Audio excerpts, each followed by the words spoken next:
മാരാരുടെ നെഞ്ചത്ത് വരച്ചിരിക്കുന്ന എന്താണ്? മൂങ്ങ, ഒരു പക്ഷിയുടെ ചിറക്. അതിന്റെ ബാക്കി ആ പുസ്തകത്തിൽ എടുത്ത് നോക്കൂ, ബാക്കി വരും. മാരാരപ്പോ ഒരു സാത്താൻ സേവയുള്ള ഒരാളാണെന്നാണോ താങ്കൾ ആരോപിക്കുന്നത്? അതുകൊണ്ടാണ് ഞങ്ങൾക്ക് ടൈറ്റിൽ വിന്നർ ആയത്. അതായത് ആ സീസണിലെ വിജയിയായിരുന്നു മാരാർ. അത് ഓർക്കണം, അത് ഓർത്തിട്ട് വേണമെങ്കിൽ പറയാം. അപ്പൊ സാത്താൻ സേവയുള്ളവരവിടെ വിജയിക്കത്തുള്ളൂ. അപ്പൊ ഈ സീസണിൽ വിജയിക്കുന്ന ആൾക്കും അതുണ്ടായിരിക്കും. എന്ത് അസംബന്ധമാണ് അദ്ദേഹം പറയുന്നത്? എനിക്ക് അംഗീകരിക്കാൻ പറ്റില്ല. ഇത് എന്റെ ഒരു തുടക്കം ചാനലാണ്. ഇത് തുടക്കം എന്ന് പറയുന്നത് റിയാലിറ്റി ബൈ KB എന്ന് പറയുന്ന സ്വപ്ന ചാനലാണ്. ആ ചാനൽ പൂട്ടിക്കാനായിട്ടാണോ താങ്കൾ ഫസ്റ്റ് ഗസ്റ്റ് ആയിട്ട് ഇങ്ങോട്ട് വന്നത്? ഞാൻ ആ സ്പോട്ടിൽ പോയി, ആ ക്ഷേത്രത്തിൽ പോയി. താങ്കൾ മുൻജന്മത്തിലുണ്ടായിരുന്ന സ്ഥലത്ത്. താങ്കളെ ഞാൻ ഇവിടെ കൊണ്ടുപോകുമ്പോൾ താങ്കൾ ഇങ്ങോട്ട് എന്നോട് ചോദിച്ചിട്ട് പറയുകയാണെങ്കിൽ താങ്കൾ ബിഗ് ബോസിൽ പോയിട്ട് 21 ദിവസം കൊണ്ട് ഇറങ്ങി, താങ്കളുടെ ഒരു പരാജയമായിരുന്നു. പരാജയത്തിന്റെ കാരണം താങ്കളുടെ കഴിവുകളല്ല, താങ്കളുടെ കഴിവുകൾ മുഴുവനും അവിടെ ഉള്ള ഒരു പൈശാചിക ശക്തി ഊറ്റിയെടുത്തെന്നാണ് താങ്കൾ ഇപ്പോൾ ആരോപിച്ചിരിക്കുന്നത്. തീർച്ചയായിട്ടും. അപ്പൊ ഈ ഷോ നിർത്തണമെന്നാണ് താങ്കൾ പറയുന്നത്? അല്ല, ഒരു ശക്തനായിട്ടുള്ള തന്ത്രവും മന്ത്രവും അറിയാവുന്ന ഒരാളെ ആ ഷോയിൽ എടുത്തിട്ടുണ്ട്. അവിടെ ഉള്ളവരൊക്കെ നല്ല തന്ത്രവും മന്ത്രം. എന്തിനാണ് ഇതെന്താ മന്ത്രവാദക്കളമാണോ? അതായത് അതിന്റെ ലോഗോ തന്നെ ഭയങ്കര ഡേഞ്ചറസ് ആണ്. അതിന്റെ ലോഗോ, ആ കണ്ണുകള് ചാത്താസേവ എന്താണ്? ചാത്താസേവ എന്നാ, ചാത്തൻ എന്നല്ല. ചാത്തൻ ശരിക്കും താങ്കളുടെ അഭിപ്രായത്തിൽ വിഷ്ണുമായ അല്ലെങ്കിൽ ഈ പറയുന്ന ബാലശാസ്ത്ര അയ്യപ്പനാണ്. അതായത് ദേവമൂർത്തി തന്നെയാണ്. ദേവമൂർത്തി തന്നെ, ശിവപാർവതി പുത്രനാണ്. ഉറപ്പായിട്ടും അതല്ല, അത് നെഗറ്റീവ് എനർജി അവർ ഉപയോഗിക്കുന്നതെന്ന് പറഞ്ഞാൽ ആർദ്രവരക്കം വയലിലാണ് കഴിക്കുന്നത്. രക്ഷ വേണം, ശരീരത്തിന് സംരക്ഷണ വലയം വേണം, അല്ലെങ്കിൽ അപകടമാണ്. അപ്പൊ ഈ അഖിൽമാരാർക്ക് മാത്രം എന്താ ഈ പ്രത്യേകത? അഖിൽമാരാര് നല്ല രീതിക്ക് പൈസ ഉണ്ടാക്കുന്നുണ്ടല്ലോ. പുള്ളിയാര് സേവകനായി കഴിഞ്ഞ് ഏത് വലിയ കരുത്തുള്ളവനും അതിന്റെ കൂടെ നിൽക്കാൻ പറ്റും. അതിന്റെ ഒരു ഭാഗമായി കഴിഞ്ഞാൽ അവനത് മനസ്സിലാക്കിയിട്ടുണ്ടോ അതിൻ്റെതാണ്. അതിന് മൂളയുണ്ടായി.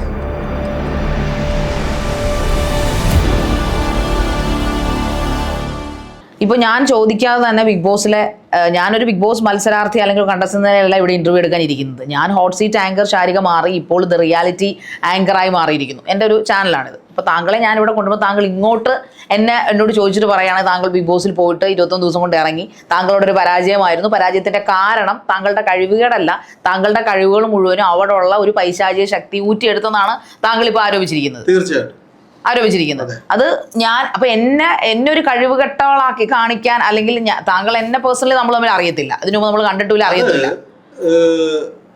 ഒരാൾക്ക് ശക്തി കുറഞ്ഞു, അതായത് ഇത്ര തീയായിട്ട് നിൽക്കുന്ന ശാരി എന്ന് പറയുന്നത് തീയാണ്. എല്ലാവരുടെ മനസ്സിൽ തീയായിട്ട് നിൽക്കുന്ന എല്ലാവർക്കും ഭയമാണ് നിങ്ങളുടെ മുമ്പിൽ വന്ന് ഇരുന്ന് ഇന്റർവ്യൂ ചെയ്യാൻ. അന്നേരം എനിക്ക് ഭയമല്ല, എനിക്ക് പറയാനുള്ള കാര്യങ്ങളാണ്. നിങ്ങളും പോയി പെടരുത്. നാളെ നിങ്ങൾ വളർന്നു വരേണ്ട ആൾക്കാരാണ്, ഒരുപാട് ഉയരങ്ങളിൽ എത്തേണ്ടതാണ്. അന്നേരം നിങ്ങൾക്ക് വരുന്ന വിഷയങ്ങൾ, നിങ്ങൾ ഇതേപോലെയുള്ള സ്ഥലത്ത് പോയി നിങ്ങൾക്ക് നെഗറ്റീവ് എനർജി ഉണ്ടായി, അത് നിങ്ങൾക്ക് മനസ്സിലാക്കി തരണമെന്നുള്ള ഒരു ആഗ്രഹം കൊണ്ട് നിങ്ങളുടെ പുറകെ ഫോളോ ചെയ്തു. നിങ്ങൾ ഈ പറയുന്ന ഒരു സംഭവം ഉണ്ടല്ലോ, അതായത് താങ്കൾ, അതായത് ഈ മഠാധിപതിയായ വിഷ്ണുമായ സേവനായ താങ്കൾ എന്നോട് പറയുമ്പോൾ എനിക്ക് സത്യത്തിൽ ദേഷ്യമാണ് വരുന്നത്. കാരണം എന്നെ പോലെ ഒരുപാട്, അതായത് കോടിക്കണക്കിന് ആൾക്കാരിൽ നിന്നാണ് അവർ 20 പേരെ അല്ലെങ്കിൽ 19 പേരെ സെലക്ട് ചെയ്യുന്നത്. ഏതൊരു നല്ല മത്സരം, അതായത് ഒരു ആൾക്കാരുടെ സ്വപ്നമാണ് ഇന്നത്തെ തലമുറയുടെ, അല്ലെങ്കിൽ ഇതിനു മുമ്പ് വന്ന സീസണുകളുടെയൊക്കെ ഇനി വരാനിരിക്കുന്ന സീസണുകളുടെയും ഇവിടെയുള്ള കണ്ടസ്റ്റൻസുകളുടെ അല്ലെങ്കിൽ ആർട്ടിസ്റ്റുകളുടെ ഒരു സ്വപ്നമാണ് ഈ ബിഗ് ബോസ് ഫ്ലോർ എന്ന് പറയുന്നത്. എത്രയോ പേര് ഇന്നും കരഞ്ഞു കാല് പിടിച്ചുകൊണ്ടിരിക്കുന്നു അതിലേക്കൊന്ന് കയറാൻ വേണ്ടിയിട്ട്. അപ്പോൾ അങ്ങനെയുള്ളവരെയൊക്കെ തോൽപ്പിച്ചുകൊണ്ട് ഞങ്ങളൊരു 19 പേര് അല്ലെങ്കിൽ 21 പേര് അതിനകത്ത് കയറുമ്പോൾ അത് അവിടെ ഞാൻ അതിനെ ഇറങ്ങി പുറപ്പെട്ട് എനിക്ക് നാണക്കേടൊന്നുമില്ല. ബിക്കോസ് ഞാൻ അവിടെ കളിച്ചു, എൻ്റെ ഗെയിം സ്ട്രാറ്റജി കളിച്ചു, എനിക്കൊരു നല്ല പേരോടുകൂടി ഞാൻ പുറത്തിറങ്ങി. അത് എൻ്റെ ഒരു ഗെയിം പ്ലാൻ ആയിരുന്നു. നെഗറ്റീവായിട്ടുള്ള ഞാൻ പോസിറ്റീവായിട്ട് ഇറങ്ങണമെന്ന് ഉദ്ദേശിച്ച് തന്നെയാണ് ഞാൻ അവിടെ പോയത്, അല്ല ഹോട്ട് സീറ്റ് കളിക്കാൻ പോയതല്ല. അവിടുന്ന് ഇറങ്ങുമ്പോഴും ഞാൻ ഹാപ്പി ആയിട്ടാണ് ഇറങ്ങിയത്. അവരെന്നെ ആ ഒരു ചാനൽ എന്ന നിലയിലും അല്ലെങ്കിൽ ഈ ബിഗ് ബോസ് എന്ന നിലയിലും അവർ നല്ല രീതിയിലുള്ള കൺസേൺ നമുക്ക് തരുന്നു, പേയ്മെന്റ് തരുന്നു, നമ്മളെ ഇറക്കുന്നു. ഇതെല്ലാം ആ ഒരു ഗെയിമിന്റെ ഭാഗമായിട്ട് ഞങ്ങളെല്ലാം, എനിക്കൊന്നും അവിടുത്തെ മത്സരാർത്ഥികളും അങ്ങനെ തന്നെ കണ്ടിട്ടുള്ളൂ, ഇതിന് മുമ്പുള്ളവരും അങ്ങനെ തന്നെയാണ്. പിന്നെ അത് നല്ലതുപോലെ ഉപയോഗിക്കാണ്ടിരിക്കുന്നത് നമ്മുടെ ബുദ്ധിയാണത്. അതിന്റെ ഫെയിം എങ്ങനെ ഉപയോഗിക്കണം, അതിൽ നിന്ന് എങ്ങനെ പൈസ ഉണ്ടാക്കണമെന്ന് നമ്മൾ ഉപയോഗമാണ്. പക്ഷെ അപ്പൊ താങ്കൾ ഇപ്പോഴും പറയുന്നു നിങ്ങൾ അതിൽ പോയി പെടരുത്, അതായത് അതിൽ പെട്ടത് അബദ്ധമായി പോയി, ഇനി അത് ചെയ്യാതിരിക്കുക. പക്ഷെ ഇത് അപ്പൊ ഈ ഷോ നിർത്തണമെന്നാണ് താങ്കൾ പറയുന്നത്? അല്ല, ഒരു ശക്തനായിട്ടുള്ള തന്ത്രവും മന്ത്രവും അറിയാവുന്ന ഒരാളെ ആ ഷോയിൽ എടുത്തിട്ടുണ്ട്. അവിടെ ഉള്ളവരൊക്കെ നല്ല തന്ത്രവും മന്ത്രം. എന്തിനാണ് ഇതെന്താ മന്ത്രവാദക്കളമാണോ? അത് ബ്ലാക്ക് മാജിക് ആയതുകൊണ്ടാണ്. അവിടെ ഇരിക്കുന്ന മൂങ്ങകളും പക്ഷികളും ചിഹ്നങ്ങളും ഇപ്പൊ തന്നെ പറഞ്ഞല്ലോ, അതിനകത്ത് പക്ഷികളും ചിഹ്നങ്ങളും ഒക്കെ അതൊരു എത്നിക് ആയിട്ടുള്ള അല്ലെങ്കിൽ ഒരു പുതിയ മോഡേൺ ആയിട്ടുള്ള ആർട്ടുകളാണ് അതിനകത്ത് വരച്ചു വെച്ചിരിക്കുന്നത്. പല കലാകാരന്മാരും കൈകൊണ്ട് വരച്ചു വെച്ചിരിക്കുന്നതാണെന്നാണ് ഞാൻ മനസ്സിലാക്കിയത്. അല്ല, അത് എല്ലാ പഴയ പുസ്തകത്തിലുള്ള നിയമങ്ങളും അതിനുള്ള ചിഹ്നങ്ങളുമാണ് അവിടെ സ്ഥിരീകരിച്ചു വരുന്നത്. ഇത് എൻ്റെ ഒരു തുടക്ക ചാനലാണ്. ഇത് തുടക്കം എന്ന് പറയുന്നത് റിയാലിറ്റി ബൈ KB എന്ന് പറയുന്ന സ്വപ്ന ചാനലാണ്. ആ ചാനൽ പൂട്ടിക്കാനായിട്ടാണോ താങ്കൾ ഫസ്റ്റ് ഗസ്റ്റ് ആയിട്ട് ഇങ്ങോട്ട് വന്നത്? താങ്കളുടെ വിഷ്ണുമായ സേവനത്തെക്കുറിച്ചും വിഷ്ണുമായെ കുറിച്ചും ഒക്കെ ചോദിക്കാനാണ് ഞാൻ വിളിച്ചു വരുത്തിയത്. താങ്കൾക്ക് കുറച്ച് ഈ ഭൂമിയുള്ള ശരിയാണ്, നമ്മൾക്ക് മതപരമായിട്ടുള്ള അല്ലെങ്കിൽ സേവാപരമായിട്ടുള്ള കാര്യങ്ങൾ ജനങ്ങളോട് പറയട്ടെ എന്ന് കരുതിയാണ് ഞാൻ താങ്കളെ അത് വിളിച്ചു വരുത്തുക. താങ്കൾ അപ്പം തൊട്ട് ബിഗ് ബോസിനെയാണ് കുറ്റം പറയുന്നത്. അതെന്താ സംബന്ധമാണ് പറയുന്നത്? ബിഗ് ബോസ് പിശാചിന്റെ സേവയാന്ന് പറയുന്നു. അത് ഞാൻ ഒരിക്കലും സമ്മതിച്ചു തരത്തില്ല. പിശാചിന്റെ സേവ എന്ന് പറയുന്നത് അതിനകത്ത് ചെയ്തിരിക്കുന്ന ആൾക്കാർക്ക് അവിടെ വർക്ക് ചെയ്തിട്ടുള്ളത്, അതായത് നിങ്ങളെക്കൂട്ട് മത്സരാർത്ഥികളായിട്ടുള്ള ആൾക്കാർക്ക് പൂർണ്ണമായിട്ടും വിജയത്തിലേക്ക് വരാൻ പറ്റാത്തതും അവർ പിന്നീട് അവരെക്കുറിച്ചൊരു അറിവുമില്ലാത്ത രീതിയിലേക്ക് അവർ നഷ്ടപ്പെട്ടു പോകുന്നതായിട്ട് 1-2 പേര് മാത്രമേ തെളിഞ്ഞിട്ടുള്ളൂ. ബാക്കിയുള്ളവരൊക്കെ എന്ത് ചെയ്യും? അല്ല, അതവർക്ക് കഴിവില്ല. അവര് ബിഗ് ബോസിന്റെ ഫാമിലി ഇങ്ങനെ മാറാടി മയങ്ങിപ്പോയി. അവരുടെ കഴിവ് ഉപയോഗിക്കണം. അവരുടെ കഴിവുകളല്ലേ.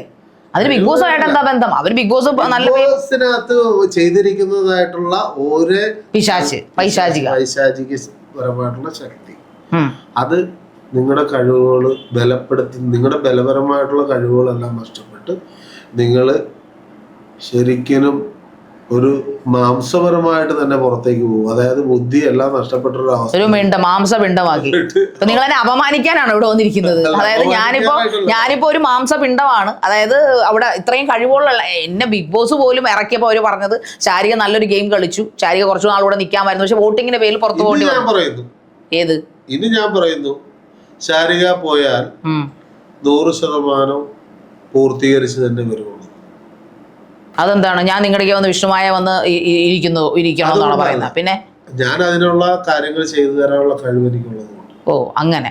അപ്പൊ അതായത് അവിടെ പോകുന്ന മത്സരാർത്ഥികളൊന്നും അവര് വിജയിപ്പിക്കത്തില്ല, കഴിവുകളെല്ലാം വലിച്ചടിച്ച് പുറത്തു കളയുമെന്നാണ് താങ്കൾ പറയുന്നത്. ഇപ്പോഴും അതിൽ ഉറച്ചു നിൽക്കുന്നു. ഇത് വലിയൊരു വിവാദത്തിലേക്കാണ് തിരികൾ. കാരണം വലിയ കഴിവുള്ള വലിയൊരു പവർ ടീമാണ് അവർ. അതായത് നമ്മളുടെ കല, അതായത് റിയാലിറ്റി ഷോ എന്ന് പറയുന്നത് വർഷങ്ങൾക്ക് മുമ്പ് മറ്റൊരു രാജ്യത്ത് തുടങ്ങിയൊരു സാധനം ഇന്ത്യയിലേക്ക് വന്ന് ഈ ഹിന്ദിയിൽ, എന്റെ ഓർമ്മ ശരിയാണെങ്കിൽ സ്വീഡനിലാണെന്ന് എനിക്ക് തോന്നുന്നു. അത് കഴിഞ്ഞിട്ട് അത് അമേരിക്ക ഏറ്റെടുത്തു. എന്റെ അറിവ് തെറ്റാണെങ്കിൽ എത്ര ശതമാനം ഇതുണ്ടെന്നറിയാം? എന്ത്? അവിടെ ബിസിനസ് പരമായിട്ട് ബ്ലാക്ക് മാജിക്കിന്റെ ഏരിയ എത്ര ശതമാനം? 70-75%. അപ്പൊ അമേരിക്കക്കാരും ബ്ലാക്ക് മാജിക്കുകാരാണോ? അതുണ്ട്, അതിനെ കുറിച്ച് പഠനമുണ്ട്. പഠനത്തെ കുറിച്ച് അത് ഞാൻ കേട്ടിട്ടുണ്ട്. ഇപ്പൊ യൂറോപ്പിലൊക്കെ, ഇപ്പം സ്കോട്ട്ലൻഡിലൊക്കെ. എനിക്ക് അവിടെ പോയി തെളിയിക്കാൻ പറ്റുമോ?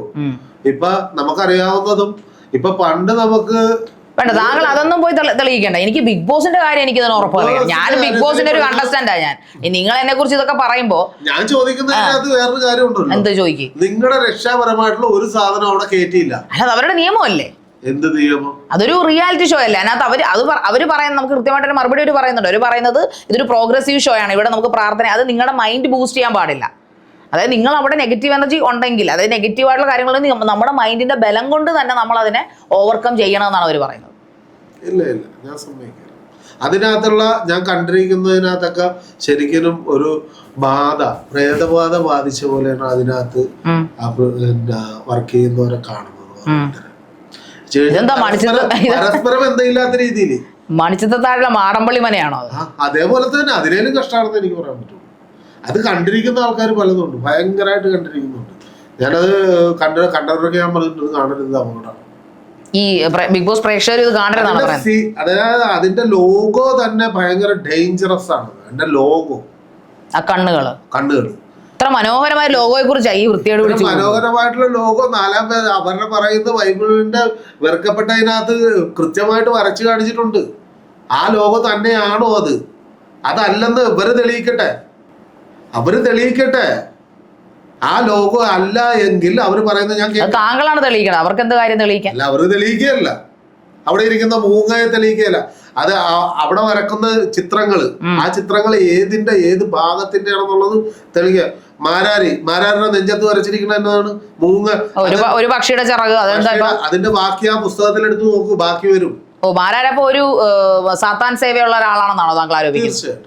അതുകൊണ്ടാണ് ഞങ്ങൾക്ക് ടൈറ്റിൽ വിന്നർ ആയത്. അതായത് ആ സീസണിലെ വിജയിയായിരുന്നു മാരാർ. അത് ഓർക്കണം. അത് ഓർത്തിട്ട് വേണമെങ്കിൽ പറയാം. ഓ, അപ്പൊ സാത്താൻ സേവയുള്ളവരവിടെ വിജയിക്കത്തുള്ളൂ. അപ്പൊ ഈ സീസണിൽ വിജയിക്കുന്ന ആൾക്കും അതുണ്ടായിരിക്കും. തീർച്ചയായും. എന്ത് അസംബന്ധമാണ് അദ്ദേഹം പറയുന്നത്? എനിക്കത് അംഗീകരിക്കാൻ പറ്റില്ല. ഇത് ഒരു ഷോ, ഞാൻ അവിടുത്തെ പാർട്ടിസിപ്പന്റ് ആയി പോയതുകൊണ്ട്, ഞാനിപ്പോ പുറത്തൊരു ആങ്കർ മാത്രം കുഴപ്പമില്ല, എനിക്ക് അവിടെ ഒരു ആചാര കർമ്മങ്ങൾ, അത് ശരിയാണ്, എനിക്കതിൽ ബുദ്ധിമുട്ടുണ്ടായിരുന്നു. എന്നെ പ്രാർത്ഥിക്കാൻ അനുവദിക്കുന്നില്ല, അല്ലെങ്കിൽ ഇങ്ങനെയുള്ള സാധനങ്ങൾ കൊണ്ടുപോകാൻ പറ്റാത്തതിൽ എനിക്ക് വിഷമം ഉണ്ടായിരുന്നു. പക്ഷെ ഞാൻ മനസ്സിൽ പ്രാർത്ഥിക്കുമായിരുന്നു. അത് ഓരോരുത്തർ റൈറ്റ് ആണ്.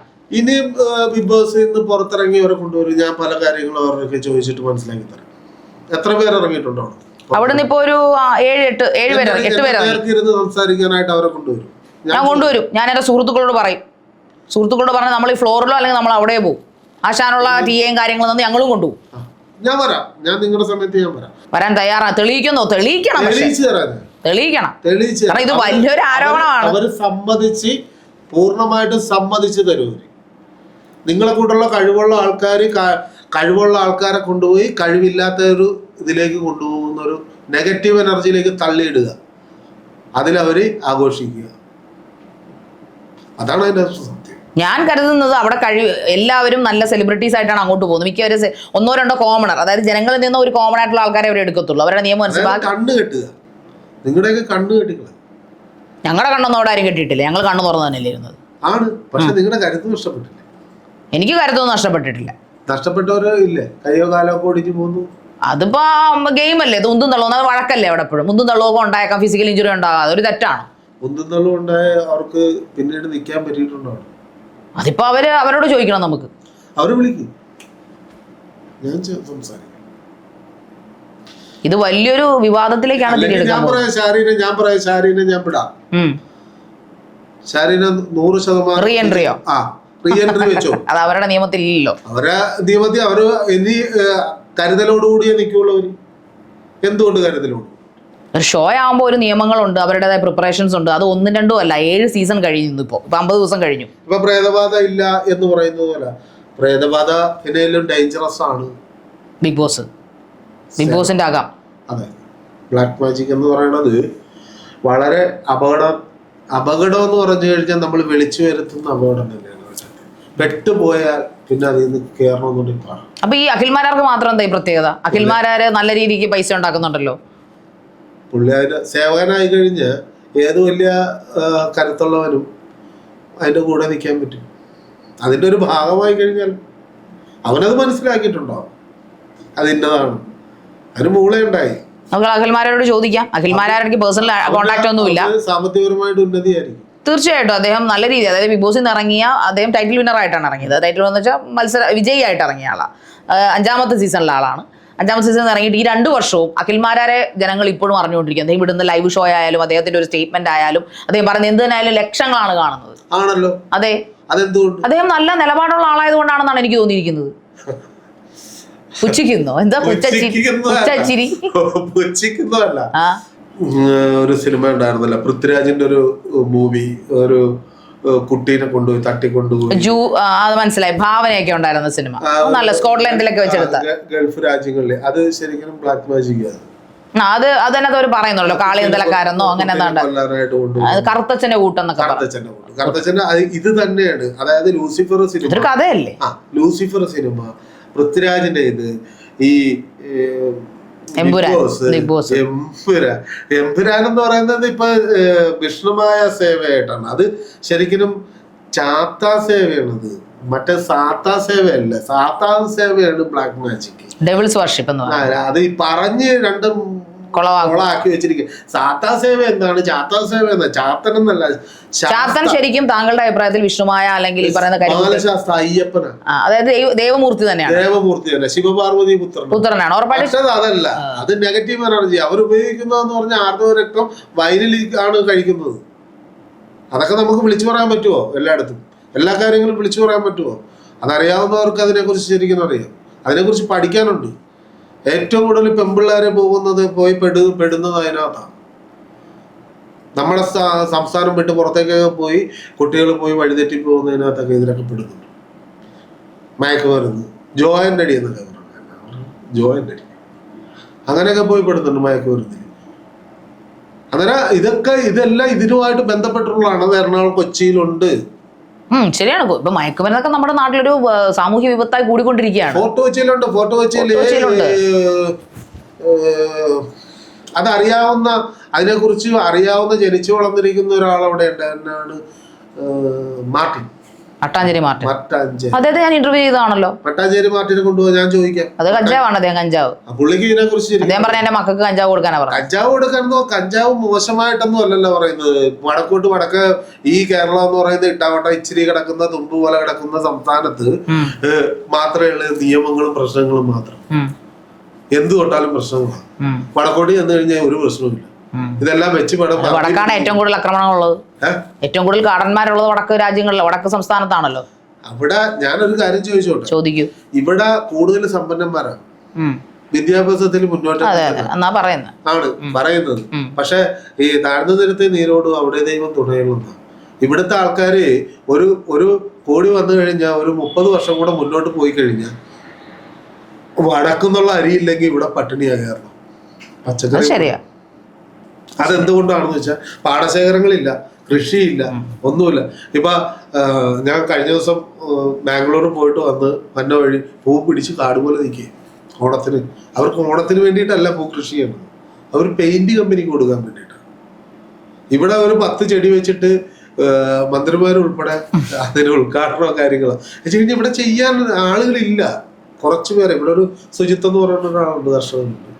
അവനാണിപ്പോ അത്യാവശ്യം ചെയ്തിട്ടിരിക്കുന്നത്. അതേപോലെ തന്നെ നമ്മുടെ നാട് നശിച്ചുകൊണ്ടിരിക്കുന്നു എന്നുള്ളതിന്റെ തെളിവാണ്. നശിച്ചുകൊണ്ടിരിക്കുകയാണ് കേരളം നശിച്ചുകൊണ്ടിരിക്കുക. തീർച്ചയായിട്ടും ഇവിടെ ഇല്ലെല്ലാരും. ഇതേപോലെയുള്ള കാശുണ്ടാക്കാനുള്ള വഴിയിലേക്കും കൂടെ പോയിക്കൊണ്ടിരിക്കും. അതാണ് കേരളത്തിലെ കുട്ടികൾ പുതിയ ജെനിസെഡ്, അതായത് ഈ പറയുന്ന പോലെ ആ ജനറേഷൻ മയക്കുമരുന്ന് അഡിക്റ്റ് ആയിക്കൊണ്ടിരിക്കുന്നതാണ് താങ്കൾ പറയുന്നത്. അത് തന്നെ കൂടുതലും അങ്ങനെയുള്ള. അപ്പൊ ഈ അമ്പലങ്ങളൊക്കെ ഉള്ളതൊക്കെ നശിക്കുമോ? ആരാധന ആലയങ്ങളെല്ലാം ഞാൻ പറഞ്ഞില്ല, ഇപ്പൊ കൃത്യമായിട്ട് പള്ളിയിൽ പോകുന്ന ആൾക്കാർ ഉണ്ട്. ഇപ്പോഴത്തെ പിള്ളേർ അത് പോകാറില്ല, ക്ഷേത്രങ്ങളിൽ പോകാറില്ല. ഇപ്പൊ കുറച്ച് ജനറേഷൻ വിഷ്ണുമായയിലേക്ക് കുറച്ച് പേര് പുതിയതായിട്ട് വരുന്നുണ്ട്. എന്ന് വെച്ച് കഴിഞ്ഞാൽ അവർക്ക് അത് കൂടുതൽ പ്രാർത്ഥനകളൊന്നുമില്ല, മന്ത്രങ്ങളൊന്നുമില്ല, തന്ത്രങ്ങൾ കൊണ്ടാണ് അവരുടെ കാര്യസാധ്യവും ഒരു പോസിറ്റീവ് എനർജി അത് കിട്ടുന്നതുകൊണ്ടാണ് വിഷ്ണുമായ സ്വാമിയെ കൂടുതലും ക്ഷേത്രങ്ങൾ ഇല്ലാതെ വന്നതിന്റെ മെയിൻ കാര്യം പുള്ളി ആദിവാസി സമ്പ്രദായത്തിൽ ജനനം വന്നതുകൊണ്ട് ഒരു ബ്രാഹ്മണ കുടുംബത്തിലുള്ള ഒരു പൂജാരി വെച്ചാരാധനകളൊന്നും നടത്താറില്ല. ശരിക്കും അതാണ് അതിനകത്തുള്ള സത്യം. ശിവപാർവതി പുത്രനാണെന്ന് പോലും ആദിവാസിയില് കൂളിവാക എന്ന് പറയുന്ന ആദിവാസി സ്ത്രീ മാലൂട്ടി വളർത്തിയതാണ്, വേഷം മാറി വന്നതാണ്.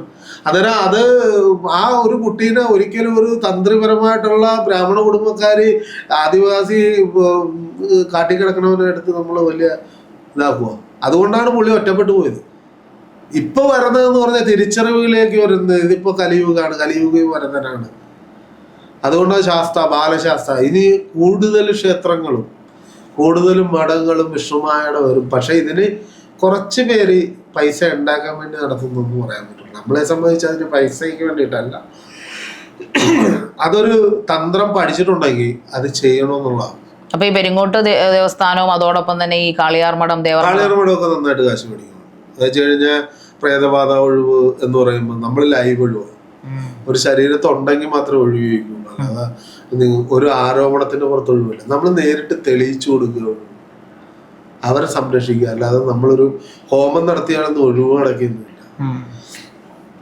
ബാധിച്ചിരിക്കുന്നതായിട്ടുള്ളത് ഒഴിവ്. അതായത് ശരിക്കും മണിച്ചിത്രത്താഴിനകത്ത് നടക്കുന്ന പോലെ തന്നെ ശരിക്കും ഒരു ആൾക്ക് ഉണ്ടാകുന്ന മാറ്റങ്ങളും പ്രശ്നങ്ങളും അതൊക്കെ കുഞ്ഞു പിള്ളേർ 60 വയസ്സുള്ള ആള് സംസാരിക്കും.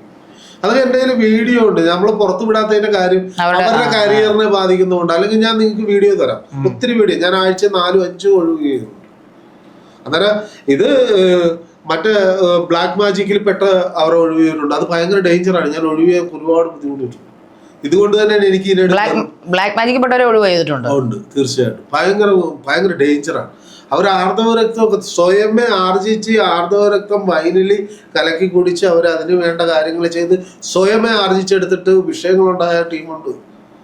വേണ്ട പള്ളിയിലച്ഛന് നടന്നിട്ടില്ല. ഞാൻ കൊണ്ടുപോയതാണ് പള്ളിയിലച്ഛന് പറഞ്ഞ് പള്ളിയിലച്ഛനെ കൊണ്ടുപോയത്. ലാസ്റ്റ് എന്നെ കൊണ്ട് തന്നെയാണ് നടന്നത്. മുസ്ലിം തങ്ങൾമാരുമായിട്ട് ഇടപെട്ട് ഞാൻ സംസാരിച്ചിട്ടുണ്ട്, അച്ഛന്മാരുമായിട്ട് സംസാരിച്ചിട്ടുണ്ട്. അവർ പറയുന്നത് വളരെ അപകടകരമായിട്ടുള്ള കാര്യങ്ങളാണ്, നമ്മൾ അങ്ങനെയുള്ള കാര്യങ്ങൾ എടുക്കരുത്. ഞാൻ ചോദിച്ചു, ആ ഒരു കുട്ടീനെ നമുക്ക് രക്ഷപ്പെടുത്തി കഴിഞ്ഞാൽ അവരുടെ കുടുംബം നന്നാവും.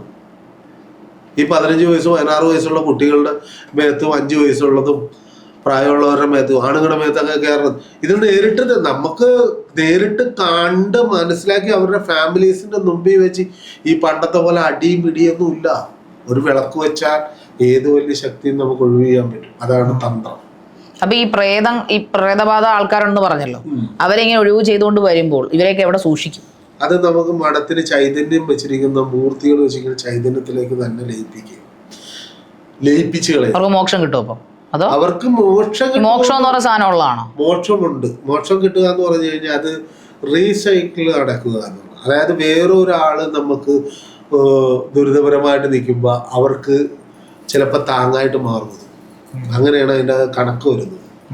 അത് നമ്മളതിനെ ബന്ധിച്ചിട്ടിരിക്കണതല്ല. ബന്ധനമുണ്ട്, പക്ഷെ ബന്ധനം നമ്മൾ പൊട്ടിക്കാറില്ല. പൊട്ടിച്ചു കഴിഞ്ഞാൽ ഇത് പുറത്തേക്ക് ഇറങ്ങുമെന്നാണ് പറയുന്നത്, പക്ഷെ പുറത്തേക്ക് ഇറങ്ങത്തില്ല ഒരിക്കലും. അത് ആ മൂർത്തിയിൽ ശക്തി പ്രാപിക്കും. നമ്മുടെ മൂർത്തിക്ക് തന്നെ ശക്തി പ്രാപിക്കും. അത് ഓരോ അംഗങ്ങൾ കൂടുമ്പോൾ അതല്ല ഒരു ഈർക്കിൽ നമുക്ക് ഒടിക്കാം, 2 എണ്ണം ഒടിക്കാം, 3 എണ്ണം ഒടിക്കാം, 5 എണ്ണം ഒടിക്കാം, പിന്നെ കെട്ടോടുകൂടി വന്ന് ഒടിക്കാൻ പറ്റുമോ? അതേപോലെ ആ മൂർത്തിക്ക് സംരക്ഷണ വലയമായിട്ട് ഞാനൊരു 1000-ന് മേളിൽ ഒഴിവ് ചെയ്തിട്ടുണ്ട്. ഒരു 300-ന് മേളിൽ നേരിട്ട് ഒഴിവ് ചെയ്തിട്ടുണ്ട്. നേരിട്ട് സംസാരിച്ചിട്ടുണ്ട്. അതൊക്കെ നമുക്ക് വിശ്വസിക്കാവോ? ഞാൻ തെളിയിച്ചു തരാം. വീഡിയോ എടുക്കാനായിട്ട് ആ ഫാമിലിക്ക് പറ്റുമെന്നുണ്ടെങ്കിൽ നിങ്ങൾക്ക് വീഡിയോ എടുക്കാം. വൈകുന്നേര സമയങ്ങളിലാണ് നമ്മൾ ഒഴിവിന് പോകുന്നത്. നമുക്ക് പകൽ ഒഴിവ് ചെയ്യാൻ പറ്റത്തില്ല. ലൈറ്റ് ഓഫ് ഇതിനാണ് നമുക്ക് കൂടുതലും വരുന്നത്. വിളക്ക് വെക്കുമ്പോൾ ഇരുട്ട് വേണം. ഇതൊക്കെ ഒരു പഴയ തറവാടത്തിലെ ഞാനൊക്കെ ഒരുപാട് പുസ്തകങ്ങൾ വായിക്കുന്ന ആളാണ്. ആ കടങ്കഥ പോലെ അല്ല, ആ ഒരു പഴയ കഥകളൊക്കെ ഉണ്ടല്ലോ, നൂറ്റാണ്ടുകൾക്ക് മുമ്പുള്ള പഴക്കമുള്ള കഥകൾ, പഴമയുടെ കഥകൾ. അതിപ്പോ കഥയല്ല ഇതൊന്നും. ഭ്രമയുഗം എന്ന് പറഞ്ഞ സിനിമയിലാണ് ഞാൻ ആദ്യമായിട്ടൊരു ചാർട്ടല് കഥകള് ഇതിനകത്ത് കൂട്ടിമെനയണമെന്ന് മാത്രമല്ല, ഇത് സത്യമുള്ള കാര്യമാണ്. അതായത് വിഷ്ണുമായ ചരിതം 4-ാം ഭാവത്തിന്റെ കഥ ഞാൻ പകുതി എഴുതി വെച്ചിരിക്കുന്നു. അതായത് മുൻജന്മ കഥ. അതായത് എൻ്റെ മുൻജന്മ കഥ, എനിക്കുണ്ടായത്, എൻ്റെ ഫാമിലിക്ക് ഉണ്ടായ വിഷയങ്ങൾ, കാഞ്ചീപുരത്ത് നടന്ന അത് ഞാൻ ആ സ്പോട്ടിൽ പോയി, ആ ക്ഷേത്രത്തിൽ പോയി. താങ്കൾ മുൻജന്മത്തിലുണ്ടായിരുന്ന സ്ഥലത്ത് ആ ക്ഷേത്രം എവിടെയായിരുന്നു? ആ ക്ഷേത്രത്തിൽ ഞാൻ നേരിട്ട് പോയി. അന്നേരം പോയി 2 ട്രിപ്പ് അവിടെ പോയി. അന്നേരം ആ കഥ പൂർത്തീകരിക്കാൻ പറ്റുന്നു. അതായത് കൊല്ലം യവനിക എന്ന് പറയുന്ന നാടകം 46-ാമത്തെ നാടകമാണ്. വെച്ചാൽ അവരാണത് ചെയ്ത തിരുവനന്തപുരം പാർട്ടി. അവിടെ നമുക്ക് മഠത്തിൻ്റെ ഇതുണ്ട്. അന്നേരം നമുക്ക് ഉണ്ണിച്ചേട്ടൻ അത് കഥ കൊടുക്കും, മൂലകഥയായിട്ട് നമുക്ക് വെക്കാന്ന് പറഞ്ഞ് ഞാൻ അന്നേരം അത് കുറച്ച് എഴുതി വെച്ചിട്ടുണ്ട്. ഇനി കുറച്ചുകൂടെ തീർക്കാറുണ്ട്. അന്നേരം ഇതൊക്കെ സത്യപരമായിട്ടുള്ള കാര്യങ്ങളുണ്ട്. പിന്നെ കുറെ പൈസ ഉണ്ടാക്കാൻ വേണ്ടി പലരും പലതും കാണിക്കുന്നുണ്ട്. പക്ഷെ അതിൻ്റെ കുറെ നമുക്ക് ആഡംബരം കാണിച്ച് മറ്റേതാവാൻ ഇതല്ല. നമുക്ക് നടക്കുകയാണെങ്കിൽ മാത്രമേ നമ്മൾ നടക്കുമെന്ന് പറയും. ഇല്ലാത്ത ഭാഷ നമ്മൾ നടക്കുമെന്ന് പറഞ്ഞിട്ട് കാര്യമില്ല. അപ്പൊ പൂർണ്ണമായിട്ടും കർമ്മവേദിയിൽ മാത്രം കേന്ദ്രീകരിക്കുന്ന ഒരാളാണ് താങ്കൾ? ആണ്. എനിക്ക് ഒരുപാട് മേഖലകളുണ്ടായിരുന്നു. പൈസ അല്ല അവിടെ നോക്കുന്നത്. എനിക്ക് പൈസ ഉണ്ടാക്കാനാണെങ്കിൽ എനിക്ക് കൺസ്ട്രക്ഷൻ കോൺട്രാക്ട് ഒക്കെ ഉണ്ടായിരുന്നതാണ്. ഞാൻ അത് മാറ്റി ഇതിലേക്ക് വന്നതല്ല, ഇതിലേക്ക് വന്ന് എന്ന് പറഞ്ഞാൽ ഞാനത് വെച്ചാരാധന മൂർത്തിനെ അകത്ത് വെച്ച് ഇത്ര ദിവസം കഴിഞ്ഞാൽ പുറത്തേക്ക് ഇറങ്ങുന്നുള്ളൂ. അല്ലാതെ ഞാനിത് എനിക്ക് വേണ്ടിയിട്ട് വെച്ചിരുന്ന മൂർത്തിയാണ് ഇപ്പൊ 1000 വന്ന് കൊഴുത്തു പോകുന്നത്. കാര്യസാധ്യം ഇല്ലാഞ്ഞിട്ടാണ്. അവിടെ വരുന്ന ഓരോരുത്തർക്ക് എൻ്റെ ഗ്രൂപ്പിൽ എൻ്റെ ഗ്രൂപ്പുണ്ട്, വാട്സാപ്പ് ഗ്രൂപ്പ്. ആ ഗ്രൂപ്പിൽ വരുന്ന ഓരോരുത്തരെ വിളിച്ച് ചോദിച്ചു, ഞാൻ പണപ്പിരിവിന് വേണ്ടിയിട്ടാണോ ആ മൂർത്തിനെ വെച്ചിരിക്കുന്നത്? എനിക്ക് ആ പണപ്പിരിവല്ല വേണ്ടത്. എനിക്ക് വരുന്നവരുടെ വിഷയപരിഹാരങ്ങൾ, അവരുടെ ഉന്നമനം, ഉയർച്ച, ജോലി സാധ്യത. താങ്കൾക്ക് വരുന്ന ആൾക്കാരൊക്കെ വിഷയം പരിഹരിച്ച് ഉന്നമനത്തിലും ഉയർച്ചയിലും പോയിട്ടുണ്ടോ? ഒത്തിരി പേര്. ഇപ്പൊ ബിഗ് ബോസിനെ കുറിച്ച് ഞാൻ ബിഗ് ബോസിന് എന്താണെന്ന് അറിയാൻ പോലെ, നിങ്ങൾ അവിടെ പോയി ഇത്രയും പ്രശ്നങ്ങൾ നിങ്ങൾ ചെയ്തു, നിങ്ങൾ അതിന് മോശമാണെന്ന് ഞാൻ പറഞ്ഞപ്പോൾ നിങ്ങൾ തർക്കിച്ചു. ഞാൻ പറഞ്ഞത് തർക്കിച്ചാൽ നിങ്ങളുടെ കൂടെയുള്ളവരെ നിങ്ങൾ കൊണ്ടുവരും. ഞാൻ ഈ ചാനലിൽ കൊണ്ടുവരും, അവരെ വിളിക്കും. ഞാൻ കൊണ്ടുപോകും. അവർക്ക് വന്ന വീഴ്ചകളും കാര്യങ്ങളും നമുക്ക് പറഞ്ഞു തരാൻ പറ്റും. എന്ന് വെച്ച് കഴിഞ്ഞാൽ അതിന് ഇനി വരുമ്പോൾ ഞാൻ എന്നെ ഒരു കാര്യം ഞാൻ പറഞ്ഞു തരാം. പഴയ പുസ്തകം, പഴയ നിയമം സംഘടിപ്പിക്കുക. എന്ന് വെച്ച് കഴിഞ്ഞാൽ ഞാൻ സംഘടിപ്പിക്കണതിൻ്റെ എളുപ്പം നിങ്ങൾക്ക് സംഘടിപ്പിക്കാൻ പറ്റും. അതെ. എന്താ കാര്യം വെച്ച് കഴിഞ്ഞാൽ നിങ്ങൾക്ക് ഒത്തിരി ബന്ധങ്ങളും ഒത്തിരി ആൾക്കാരുമായിട്ട് കണക്ഷൻ ഉള്ളത് കൊണ്ട് നമുക്ക് ഇനി എൻ്റെ പടത്തിന് പരസ്യങ്ങളൊന്നുമില്ല. എന്നെ തേടി വരും. അത് ശരിയാ. താങ്കളുടെ മഠത്തിന്റെ പരസ്യങ്ങളൊന്നും ഞാൻ കണ്ടിട്ടില്ല. താങ്കൾ ഇങ്ങനെ ആവശ്യപ്പെട്ടപ്പോൾ, താങ്കളെ കുറിച്ച് അന്വേഷിച്ചപ്പോൾ താങ്കൾ അങ്ങനെ പരസ്യങ്ങളൊന്നും ചെയ്യുന്ന ഒരാളല്ലെന്ന് ഞാൻ തിരിച്ചറിഞ്ഞു. അതുകൊണ്ടാണ് നമ്മുടെ ചാനലിലേക്ക് നമ്മൾ താങ്കളെ ക്ഷണിച്ചത്, റിയാലിറ്റിയിലേക്ക്. പരസ്യം കാശിന് വേണ്ടിയിട്ടാണ്, പൈസയ്ക്ക് വേണ്ടിയിട്ടാണ് പരസ്യം. ഞാനൊന്ന് ചോദിക്കട്ടെ, ഇപ്പോൾ ഈ ബിഗ് ബോസിന്റെ ആരോപണം ഉന്നയിച്ചപ്പോൾ ഞാനത് ക്ലാരിഫൈ ചെയ്യാൻ ബാധ്യസ്ഥയാണ്. കാരണം ഞാൻ അവിടുത്തെ ഒരു കണ്ടസ്റ്റന്റ് ആണ്. പ്രത്യേകിച്ച് ഇപ്പം ആ സീസൺ നടന്നുകൊണ്ടിരിക്കുകയാണ്. അപ്പോൾ താങ്കൾ ഇതൊരു ബാധാ വിഷയം, അല്ലെങ്കിൽ ബാധയല്ല, ഒരു പൈശാചിക ബാധയെ പോട്ടെ, ചാത്തൻ സേവയല്ല പറയുന്നത്, താങ്കൾ സാത്താൻ സേവയാണ് പറയുന്നത്. അതായത് ഡേഞ്ചറസ് ആയിട്ടുള്ള ഒരു കാര്യം, അതൊരു സമൂഹത്തെ വിപത്തായി മാറേണ്ട ഒരു കാര്യം. അതായത് പൈസയ്ക്ക് വേണ്ടി അങ്ങനെ ആ ഒരു ക്രിസ്ത്യസഭ ബാൻ ചെയ്ത കാര്യം വേണ്ടെന്ന് വെച്ചാൽ അത് ആ സാധനം വേണ്ട എന്ന്, അതായത് വെറുക്കപ്പെട്ട കുരിശ് തിരിച്ചു വെക്കുന്നത്. അതായത് പൈസയ്ക്ക് വേണ്ടി ഇങ്ങനൊരു സംഭവമാണ് അവിടുത്തെ ഈ പറയുന്ന ചാനലായാലും അവിടുത്തെ ബിഗ് ബോസ് എന്ന് പറഞ്ഞ ആ ഒരു പ്രസ്ഥാനമായാലും ചെയ്യുന്നതാണ് താങ്കൾ ആരോപിക്കുന്നത്. തീർച്ചയായിട്ടും. പക്ഷെ അത് താങ്കൾ തെളിയിക്കേണ്ടി വരും. ഉണ്ടല്ലോ, അതാ ഞാൻ പറഞ്ഞു, പഴയ പുസ്തകത്തിൽ അവിടെ ഇതിന്റെ ആൾക്കാരെന്നെ കോൺടാക്ട് ചെയ്താൽ ഉറപ്പായിട്ടും താങ്കളുടെ കാര്യങ്ങൾ ഞാൻ പറഞ്ഞു കൊടുക്കും. തീർച്ചയായിട്ടും പറയണം. കാരണം ഞാൻ അവിടെ അവരെന്നെ അത്രയും കാര്യമായിട്ട് അവിടെ തിരഞ്ഞെടുക്കുകയും ഇങ്ങനൊരു സംഭവത്തിലേക്ക് എന്നെ എത്തിക്കുകയും ഞാൻ അവിടെ നല്ല രീതിയിൽ കളിക്കുകയും 21 എല്ലാരും പുറത്തിറങ്ങുക ഓരോ ആഴ്ചയിലും. ഞാൻ ചോദിക്കട്ടെ, അവരുടെ ലോഗോയിൽ തന്നെ ഇല്ലേ? എടാ അതൊരു നല്ലൊരു ഒരു ആർട്ടല്ലേ, അതൊരു കലയായിട്ട് കാണാൻ എന്തുകൊണ്ട് പറ്റുന്നില്ല? ഞങ്ങളൊക്കെ കലയായിട്ടാണല്ലോ കാണുന്നത്. എവിടുന്ന് വന്നു ആ ഒരു ഡിസൈൻ? ആ കൊടുത്തിരിക്കുന്ന അതേപോലെ തന്നെ ഒരുപാട് ഡിസൈൻ ഉണ്ടല്ലോ. എന്തുകൊണ്ട് ഈ ഡിസൈൻ മൂങ്ങാനെ നെഞ്ചത്ത് വരച്ചു വെച്ചിരിക്കുന്ന മാരാരി, അതിന്റെ ബാക്കി എന്താ? ബാക്കി പ്രേതവാദനയാണ്. അവന്റെ ശരീരം പ്രേതവാദന വെച്ച് ചിറക് കൊടുത്തിരിക്കും. ഒരു നല്ല വ്യക്തിത്വമുള്ള, വായനയുള്ള, കൃത്യമായ കാര്യങ്ങൾ സംസാരിക്കുന്ന ഒരു വ്യക്തിത്വത്തെ കുറിച്ചാണ് താങ്കൾ ഇങ്ങനെ പ്രേതവാദനൊക്കെ ആരോപിക്കുന്നത്. അത് അതിനകത്തുള്ള ഡിസൈൻ അഖിൽമാരാര് കേൾക്കുന്നുണ്ടെങ്കിൽ ഉറപ്പായിട്ടും ഇതിന് മറുപടി ആയിട്ട് വരുമെന്ന് ഞാൻ പ്രതീക്ഷിക്കുന്നു. കാരണം അഖിൽ ഇവിടെ ഇല്ലാതായി പോയി. താങ്കൾ അഖിലിനെ കുറിച്ച് പറയുമ്പോൾ അദ്ദേഹം മുൻ മത്സരാർത്ഥിയെ നമ്മൾ ബഹുമാനിക്കുന്ന, അദ്ദേഹമായിട്ട് നമ്മൾ വാഗ്വാദങ്ങളും വാദപ്രതിവാദങ്ങളൊക്കെ നടത്തും. പക്ഷെ എന്നിരുന്നാലും ഇങ്ങനെയുള്ള ആരോപണം എനിക്ക് യോജിക്കാൻ പറ്റില്ല. കാരണം അദ്ദേഹം ദൈവവിശ്വാസിയും കൂടെ ആണല്ലോ. അദ്ദേഹം സാത്താൻ സേവ അല്ലെങ്കിൽ ചെയ്യുന്ന എങ്ങനെ അമ്പലത്തിൽ പോകുന്നത്? ഇത് ആരോപണങ്ങളല്ല, ഇവരെങ്ങനെ സത്യങ്ങളാണ്. നമ്മൾ ആരോപിക്കണം. ഒരാളുടെ ഒരു പടം വരച്ചു വെച്ചിട്ട് ഞാൻ എന്റെ കയ്യില് ഒന്നും ഞാൻ വരച്ചു വെച്ചിട്ടില്ല. എനിക്ക് വിഷ്ണുമായയുടെ പടം വരച്ചു നോക്കാം. എന്താ വരയ്ക്കാത്ത? എന്താ കാര്യം വെച്ച് കഴിഞ്ഞാൽ ഞാൻ മറ്റുള്ളവരെ ബോധിപ്പിക്കേണ്ട കാര്യമില്ല. ഞാനൊരു സേവനാണ്.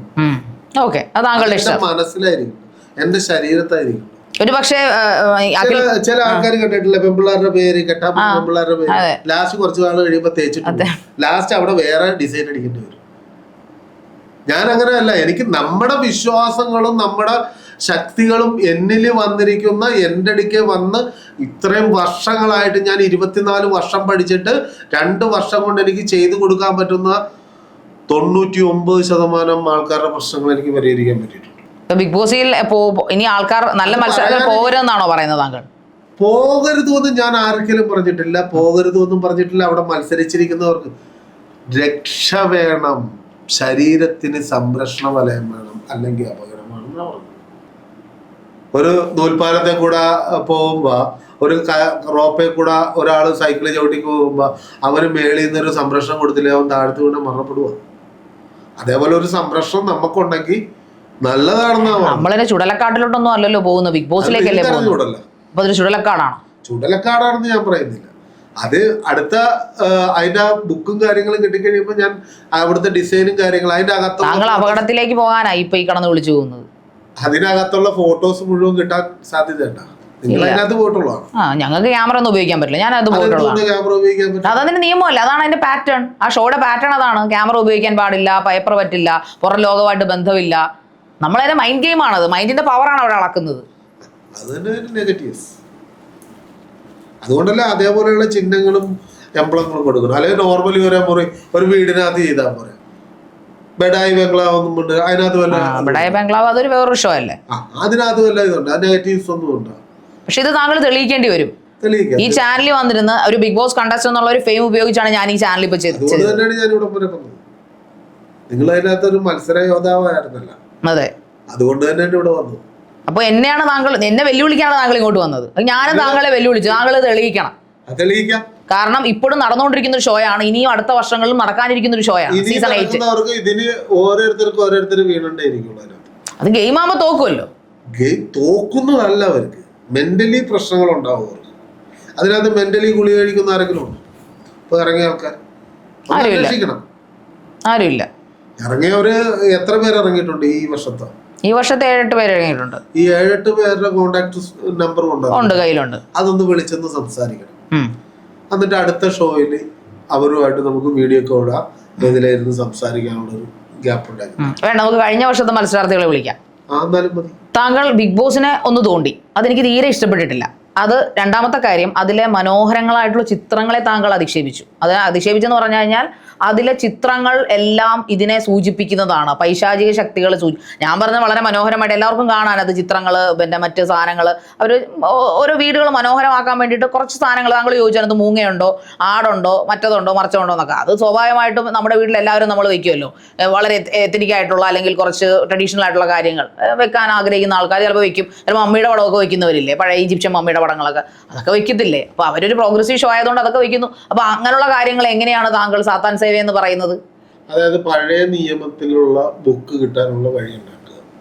അതിനകത്ത് ഈ പറയുന്ന മൂങ്ങയുടെയും അതിൻ്റെ അകത്ത് വരുന്ന കണ്ണിന്റെയും മറ്റ് ജീവികളുടെയും പടങ്ങളെല്ലാം അതിനകത്ത് കൃത്യമായിട്ട് എഴുതിയും വരച്ചും ചേർന്നിട്ടുണ്ട് പഴയ നിയമത്തിൽ. ആ ബുക്ക് കിട്ടാനുള്ള കാര്യങ്ങൾ ചെയ്തു. അത് കഴിഞ്ഞാൽ നമുക്ക് നേരിട്ടിരുന്ന് ഒന്നുകൂടെ നമുക്ക് തർക്കങ്ങള് സംശയങ്ങളും തീർത്തു തരാം. എന്തായാലും ശ്രീ വിഷ്ണുമായ സേവകനായിട്ടുള്ള മഠാധിപതിയായിട്ടുള്ള ശുചിത്വമായിട്ടുള്ള ഒരു സംവാദമാണ് ഇതുവരെ കഴിഞ്ഞത്. റിയാലിറ്റിയിൽ ആദ്യത്തെ സംവാദം അല്ലെങ്കിൽ ആദ്യത്തെ ഷോ, ഇന്റർവ്യൂ എന്ന് ഇതിനെ പറയാൻ പറ്റത്തില്ല. അപ്പോൾ അതുകൊണ്ട് അദ്ദേഹം ആരോപിച്ച കുറേ സീരിയസ് ആയിട്ടുള്ള മാറ്റർ ഉണ്ട്.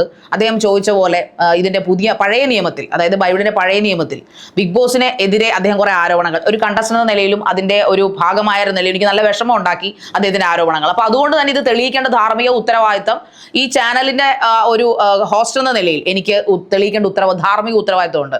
തീർച്ചയായിട്ടും ഇത് കാണുന്ന പ്രേക്ഷകരുടെ കയ്യിൽ പഴയ നിയമം ഉണ്ടെങ്കിൽ നമ്മുടെ ചാനലിനെ കോൺടാക്ട് ചെയ്യാവുന്നതാണ്. തീർച്ചയായിട്ടും ഞങ്ങളത് കളക്ട് ചെയ്യുന്നതാണ്. അങ്ങനെയാണെങ്കിൽ മാത്രമേ നമുക്ക് ഇദ്ദേഹം പറഞ്ഞ കാര്യങ്ങൾ കള്ളമാണോ സത്യമാണോ എന്ന് തെളിയിക്കാനും ഇതിന്റെ രണ്ടാമത്തെ എപ്പിസോഡ് നിങ്ങളിലേക്ക് എത്തിക്കാനും നമുക്ക് സാധിക്കുകയുള്ളൂ. തീർച്ചയായിട്ടും ജനങ്ങളുടെ സഹകരണം ഇതിന്റെ ഹോസ്റ്റ് എന്ന നിലയിൽ ഞാൻ തീർച്ചയായിട്ടും പ്രതീക്ഷിക്കുന്നു. ഇത് വലിയൊരു ഗുരുതര ആരോപണമാണ്. ഞങ്ങൾ പങ്കെടുത്ത റിയാലിറ്റി ഷോയെക്കുറിച്ചുള്ള ഗുരുതര ആരോപണമാണ് അദ്ദേഹം ഉന്നയിച്ചിരിക്കുന്നത്. അതൊരിക്കലും എനിക്ക് അംഗീകരിച്ചു കൊടുക്കാൻ പറ്റുന്ന ഒരു കാര്യമല്ലാത്തത് കൊണ്ട് തന്നെയും നിങ്ങളുടെ ഒരു സഹകരണം പ്രതീക്ഷിച്ചുകൊണ്ട് ഞാൻ ഈ ഷോ ഇപ്പോൾ ഇവിടെ നിർത്തുകയാണ്. നന്ദി.